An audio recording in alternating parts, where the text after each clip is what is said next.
বিসমিল্লাহির রহমানির রহিম।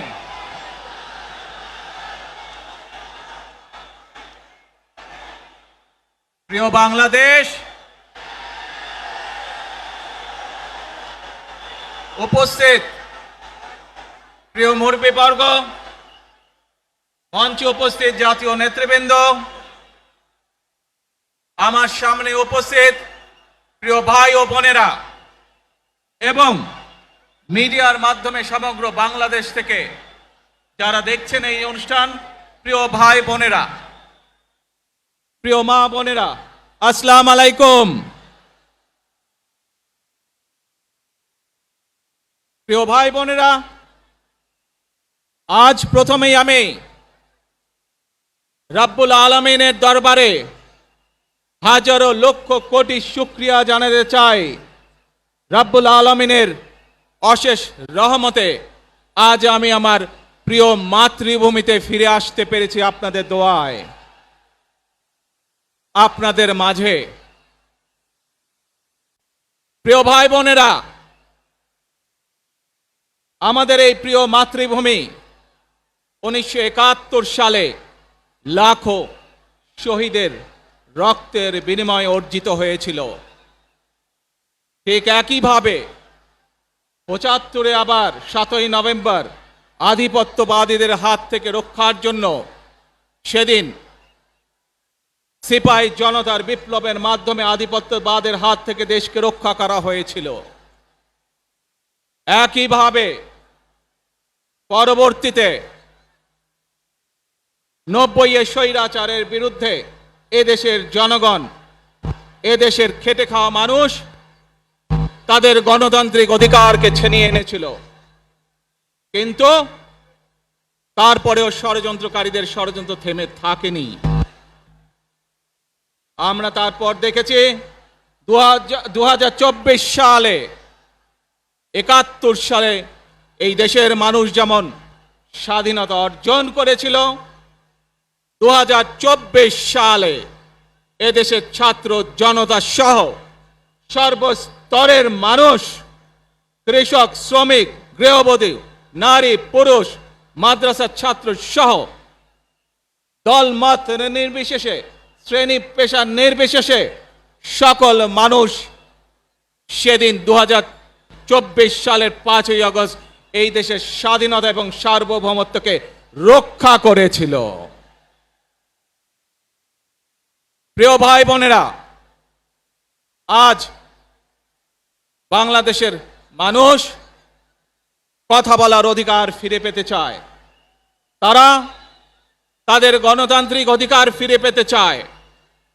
বাংলাদেশের মানুষ চায় তারা তাদের যোগ্যতা অনুযায়ী ন্যায্য অধিকার পাবে।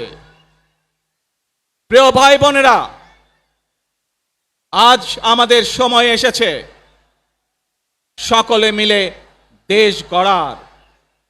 এই দেশে যেমন পাহাড়ের মানুষ আছে, এই দেশে একইভাবে সমতলের মানুষ আছে। এই দেশে মুসলমান, বৌদ্ধ, খ্রিস্টান, হিন্দু সহ বিভিন্ন ধর্মের মানুষ বসবাস করে। আমরা চাই সকলে মিলে এমন একটি বাংলাদেশ গড়ে তুলব আমরা, যেই বাংলাদেশের স্বপ্ন একজন মা দেখেন, অর্থাৎ একটি নিরাপদ বাংলাদেশ আমরা গড়ে তুলতে চাই। যে বাংলাদেশে একজন নারী, একজন পুরুষ, একজন শিশু যেই হোক না কেন নিরাপদে ঘর থেকে বের হলে নিরাপদে ইনশাআল্লাহ ঘরে আবার ফিরে আসতে পারে। প্রিয় ভাই বোনেরা, এই দেশের জনসংখ্যার অর্ধেক নারী, 4 কোটিরও বেশি তরুণ প্রজন্মের সদস্য, 5 কোটির মতন শিশু, 40 লক্ষের মতন প্রতিবন্ধী মানুষ রয়েছেন, কয়েক কোটি কৃষক, শ্রমিক রয়েছেন। এই মানুষগুলোর একটি প্রত্যাশা আছে এই রাষ্ট্রের কাছে, এই মানুষগুলোর একটি আকাঙ্ক্ষা আছে এই দেশের কাছে। আজ আমরা সকলে যদি ঐক্যবদ্ধ হই, আজ আমরা যদি সকলে প্রতিজ্ঞাবদ্ধ হই, তাহলে আমরা এই লক্ষ কোটি মানুষের সেই প্রত্যাশাগুলো পূরণ করতে পারি ইনশাআল্লাহ। প্রিয় ভাই বোনেরা, ৭১ সালে আমাদের শহীদরা নিজের জীবন উৎসর্গ করেছিলেন এই রকম একটি বাংলাদেশ গঠনের জন্য। বিগত 15 বছর স্বৈরাচারের বিরুদ্ধে শত শত হাজারো গুম খুনের শিকার হয়েছে শুধু রাজনৈতিক দলের সদস্য নয়, নিরীহ মানুষের প্রতিবাদ করতে গিয়ে অত্যাচার নির্যাতনের শিকার হয়েছে, জীবন দিয়েছে।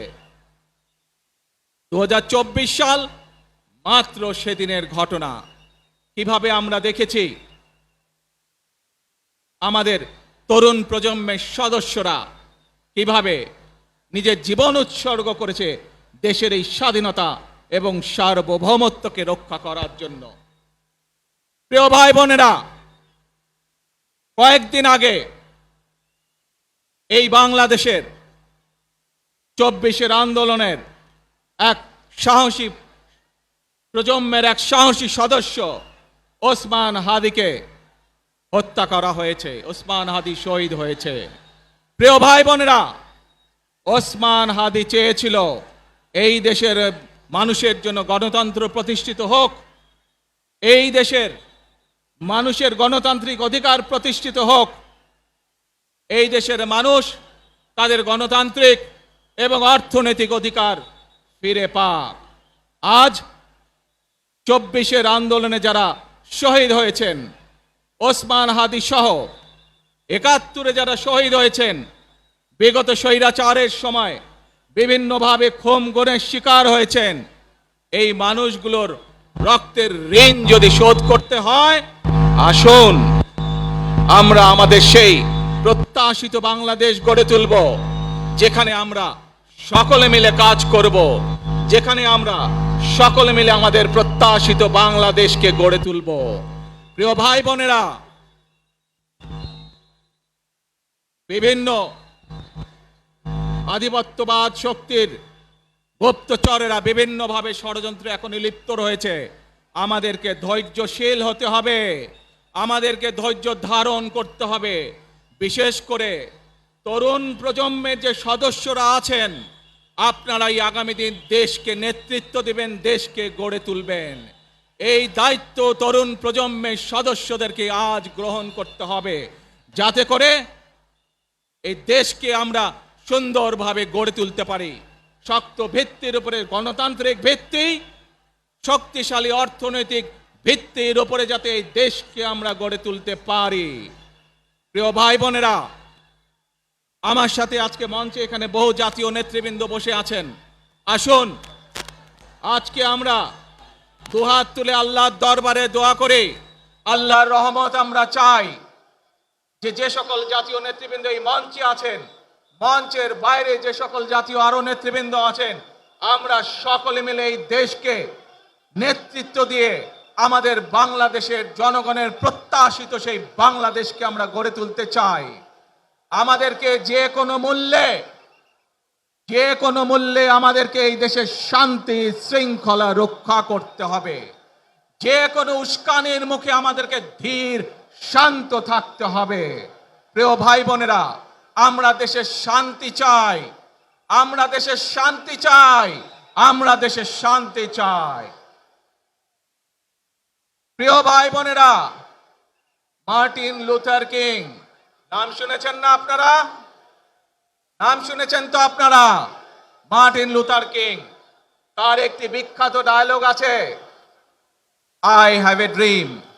আজ এই বাংলাদেশের মাটিতে দাঁড়িয়ে আপনাদের সকলের সামনে আমি বলতে চাই, বাংলাদেশ জাতীয়তাবাদী দলের একজন সদস্য হিসাবে আপনাদের সামনে আমি বলতে চাই, I have a plan for the people of my country, for my country. আজ এই পরিকল্পনা দেশের মানুষের স্বার্থে, দেশের উন্নয়নের জন্য, দেশের মানুষের ভাগ্যের পরিবর্তনের জন্য যদি সেই প্ল্যান, সেই কার্যক্রম, সেই পরিকল্পনাকে বাস্তবায়ন করতে হয়, প্রিয় ভাই বোনেরা, এই জনসমুদ্রে যত মানুষ উপস্থিত আছেন, এই সারা বাংলাদেশে গণতন্ত্রের শক্তি যত মানুষ উপস্থিত আছেন, প্রত্যেকটি মানুষের সহযোগিতা আমার লাগবে। প্রত্যেকটি মানুষের সহযোগিতা আমাদের লাগবে। আপনারা যদি আমাদের পাশে থাকেন, আপনারা যদি আমাদেরকে সহযোগিতা করেন, ইনশাআল্লাহ আমরা আই হ্যাভ এ প্ল্যান বাস্তবায়ন করতে সক্ষম হব। আসুন আমরা আল্লাহ রব্বুল আলামিনের দরবারে হাত তুলে প্রার্থনা করি, আমরা যেন, হে রব্বুল আলামিন, হে একমাত্র মালিক, হে একমাত্র পরওয়ারদিগার, হে একমাত্র রহমত দানকারী, হে একমাত্র সাহায্যকারী, আজ আপনি যদি আমাদেরকে রহমত দেন, তাহলে আমরা এই দেশের মানুষ কঠোর পরিশ্রম করার মাধ্যমে আমাদের প্রত্যাশিত বাংলাদেশকে গড়ে তুলতে পারবো। আজ যদি আল্লাহর রহমত এই দেশ এবং এই দেশের মানুষের পক্ষে থাকে, আল্লাহর সাহায্য, আল্লাহর দয়া এই দেশের মানুষের উপরে, এই দেশের উপরে থাকে, ইনশাআল্লাহ আমরা আমাদের প্রত্যাশিত বাংলাদেশ গড়ে তুলতে সক্ষম হব। প্রিয় ভাই বোনেরা, আজ আসুন আমরা সকলে মিলে প্রতিজ্ঞা করি, আমরা সকলে মিলে প্রতিজ্ঞা করি যে ইনশাআল্লাহ আগামী দিনে দেশ পরিচালনার দায়িত্বে যারা আসবে, আমরা সকলে নবী করিম সাল্লাল্লাহু আলাইহি সাল্লামের যে ন্যায়পরায়ণতা, সেই ন্যায়পরায়ণতার আলোকে আমরা দেশ পরিচালনার সর্বোচ্চ চেষ্টা করব। প্রিয় ভাই বোনেরা, আজ আপনারা জানেন এখান থেকে আমি আমার মা দেশনেত্রী খালেদা জিয়ার কাছে যাব।